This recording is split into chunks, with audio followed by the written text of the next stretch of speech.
रात के अंधेरे में जब हिमाचल के पहाड़ियों के ऊपर से राफेल ने उड़ान भरी तब चीन की भी धड़कनें तेज हो गई। यहाँ से राफेल चाहता तो कुछ ही मिनटों में चीन की सीमा के पास पहुँच जाता और वहाँ से 350 किलोमीटर वाली मीटियोर मिसाइल मारता तो चीन के सारे इरादे वहीं पर धराशायी हो जाते। नमस्कार दोस्तों, मैं साहिल चौधरी आप सबका स्वागत करता हूँ आप ही के चैनल इंडिया टॉक्स पे। 5 रफाल विमान 29 जुलाई को अम्बाला एयरबेस में टच डाउन किए थे। इसके बाद से ये अनुमान लगाया जा रहा था कि हो सकता है इन्हें लद्दाख में बहुत ही जल्द डिप्लॉय कर दिया जाएगा।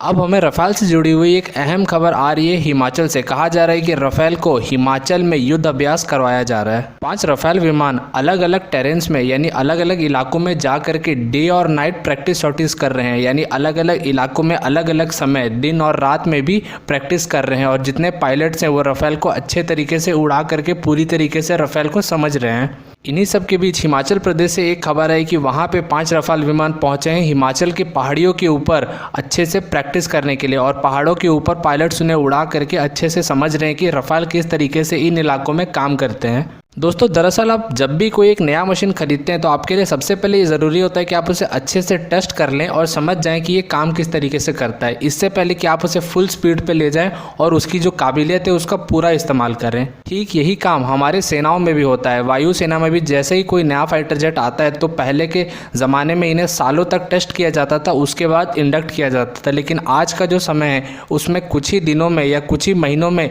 इन्हें अच्छे तरीके से जाँच लिया जाता है। अभी जो प्रक्रिया चल रही है ये वही प्रक्रिया है जिसमें इन फाइटर जेट को अच्छे से जांचा जा रहा है और जो पायलट्स हैं इन्हें अच्छे तरीके से टेस्ट कर रहे हैं। एक बार ये प्रक्रिया खत्म हो जाए तो इसी महीने के आखिर तक इन्हें इंडियन एयरफोर्स ऑफिशियली इंडक्ट कर लेगी, यानी इन 5 रफेल फाइटर जेट्स को इंडियन एयरफोर्स का हिस्सा बना लिया जाएगा एक बार ये सारे जो सॉर्टीज़ हैं या ये जो प्रैक्टिसेस हैं ये कंप्लीट हो जाए उनके बाद। अब अगर रफाल फाइटर जेट की बात करें तो ऐसे फाइटर जेट में टेरेन कंट्रोल सिस्टम आता है, वही टेरेन कंट्रोल जो आजकल के मॉडर्न कारों में भी होता है। इन टेरेन कंट्रोल सिस्टम में आप सेट कर सकते हैं कि आप किस टेरेन के ऊपर उड़ रहे हैं, यानी आप डेजर्ट के ऊपर उड़ रहे हैं या फिर पहाड़ के ऊपर उड़ रहे हैं या फिर एक समुद्र के ऊपर उड़ रहे हैं। आप जिस हिसाब का टेरेन सेट करते हैं ये फाइटर जेट अपने आप में उस तरह का बदलाव कर लेते हैं और उस टेरेन के हिसाब से उस तरह का परफॉर्मेंस देते हैं, जिससे कि उस इलाके में फाइटर जेट को बहुत ही आसानी होगी इन फाइटर जेट्स को उड़ाने में। मिसाल के तौर पे अगर हम लद्दाख या फिर हिमाचल प्रदेश की पहाड़ियों को ले लें जहां अभी ये प्रैक्टिस कर रहे हैं तो इन इलाकों में ये माउंटेन टेरेन सेट करते हैं, जिसके बाद इनमें एक ऐसा चेंजेस हो जाता है इलेक्ट्रॉनिकली जिससे कि ये जो पहाड़ हैं उनसे बचे रहते हैं, यानी ये सीधे जाके पहाड़ से नहीं टकराते हैं। ये भी हमारे लिए सोचने वाली बात है कि इन्हें और भी कई सारे टेरेन्स में करवाया जा सकता था प्रैक्टिस, जैसे कि पाकिस्तान इंडिया बॉर्डर के पास के रेगिस्तानी इलाकों में। लेकिन सबसे पहले हिमाचल की पहाड़ियों को चुना गया क्योंकि इन्हें लद्दाख को ध्यान में रख के खरीदा गया है और प्रैक्टिस भी सबसे पहले ऐसी जगह में करवाया ताकि लद्दाख को टारगेट किया जा सके। पहाड़ी इलाकों में जब युद्ध होगा तो इस फाइटर जेट को किस तरीके से चलाया जाएगा इस बारे में फाइटर जेट के जो पायलट्स हैं वो अपने आप को प्रैक्टिस करवा रहे हैं। हालांकि ये जो फाइटर जेट है ये इतना रेडी कंडीशन में आया है कि अगर ज़रूरत पड़ता है तो 1 हफ्ते के अंदर ही इन्हें तैयार करके भारतीय वायुसेना में इंडक्ट कर लिया जाएगा और कोई भी बड़े ऑपरेशन के लिए भेज दिया जाएगा। ये भी काबिलियत इनके साथ अभी मौजूद है।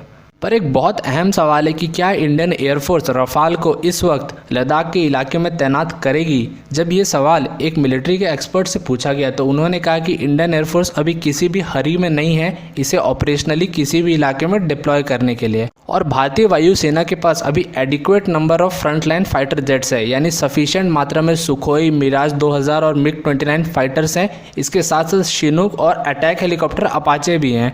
और ये सब इतने अच्छे तरीके से लद्दाख में पोजीशन कर दिए गए हैं कि लद्दाख और भारत चीन का पूरा 3488 किलोमीटर का जो लाइन ऑफ एक्चुअल कंट्रोल है उसको पूरी तरीके से इन्होंने कवर और सुरक्षित कर रखा है। तो इस वक्त रफाल की हमें कोई ज़रूरत नहीं है। वायुसेना चाहती है कि जिन फाइटर पायलट्स को इन रफाल उड़ाने के लिए प्रशिक्षित किया गया है वो अच्छे से अपना टाइम लें, अपने सारे प्रैक्टिस शॉटिस कंप्लीट करें और उसके बाद आराम से वो आ करके फ्रंट लाइन में भारत माता की सुरक्षा कर सकते हैं। तब तक के लिए भारत के पास सफिशिएंट फाइटर जेट्स हैं। और दोस्तों, अगर मैं दूसरी खबर की तरफ जाऊं तो हमने आपको बहुत बार कहा है, यहाँ तक कि हमारा जो पिछला वीडियो आया था टॉप 10 फाइटर जेट्स के बारे में उसमें भी मैंने आपको कहा था कि भारतीय वायुसेना को 2030 के बाद तक ऐसा कर लेना चाहिए फिक्स कि 2030 तक लास्ट है, इसके बाद से हम कोई भी विदेशी फाइटर जेट्स या हेलीकॉप्टर नहीं खरीदेंगे। और इसी से रिलेटेड जो हमारे रक्षा मंत्री हैं राजनाथ सिंह, उन्होंने बहुत बड़ी खबर दे दी कि 101 ऐसे आइटम से डिफेंस से जुड़े हुए जिनके ऊपर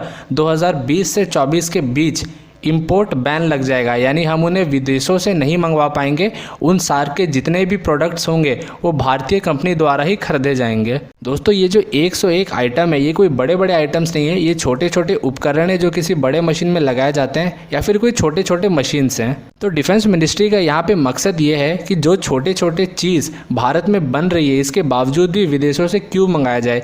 इसीलिए ये बैन को लगाने से ये तीनों सेनाओं को भी थोड़ा पुश मिलेगा कि वो विदेशी की जगह देसी चीज़ों का इस्तेमाल करें। और जो कंपनियां इन इक्विपमेंट्स को बना रही हैं या बनाना चाहती हैं उन्हें भी बहुत बड़ा मोटिवेशन मिलेगा कि अब क्योंकि फॉरेन इंपोर्ट बंद हो चुका है तो अब उन्हीं से खरीदा जाएगा, तो वो और मेहनत करके बेटर इक्विपमेंट्स बनाएंगी और अपना सारा पैसा, टाइम और मेहनत इन चीज़ों में लगाएंगी। ये बहुत अच्छा कदम है, मैं तो इस कदम का बिल्कुल स्वागत करता हूँ क्योंकि मैंने पहले ही 2030 का टारगेट दिया था और उसके एक दिन बाद ही ऐसा ये खबर ट्वीट आ गया कि 2020 से ही इस काम की शुरुआत कर दी गई है और इसी तरह काम करते रहना चाहिए, तभी जाकर के धीरे धीरे हम 2030-35 तक पूरी तरीके से सेल्फ डिपेंडेंसी अचीव कर पाएंगे। दोस्तों इस वीडियो में इतना ही। अगर आपको ज़रा सा भी पसंद आए तो एक लाइक ज़रूर दे दें, हमें बहुत खुशी होगी। इस वीडियो में राफेल की बात हो रही है तो मैं आपको बता दूं मैंने अपने गेमिंग चैनल पे एक ऐसा ही वीडियो बनाया कि can anyone steal Rafale from Ambala airbase, जिसमें हम GTA 5 गेम खेलते हुए ये देखते हैं कि किस तरीके से कोई चाहे तो क्या वो किसी फाइटर जेट को किसी एयरबेस से चुरा सकता है।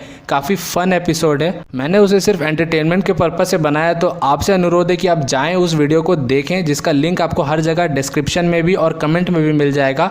उस वीडियो को देखें, वीडियो को लाइक करें, शेयर करें और गेमिंग चैनल को सब्सक्राइब कर लें ऐसे ही मज़ेदार एंटरटेनिंग वीडियोस देखने के लिए। तो दोस्तों बस मिलते हैं इंडिया टॉक्स के अगले मज़ेदार वीडियो में, तब तक के लिए थैंक्स फॉर वॉचिंग।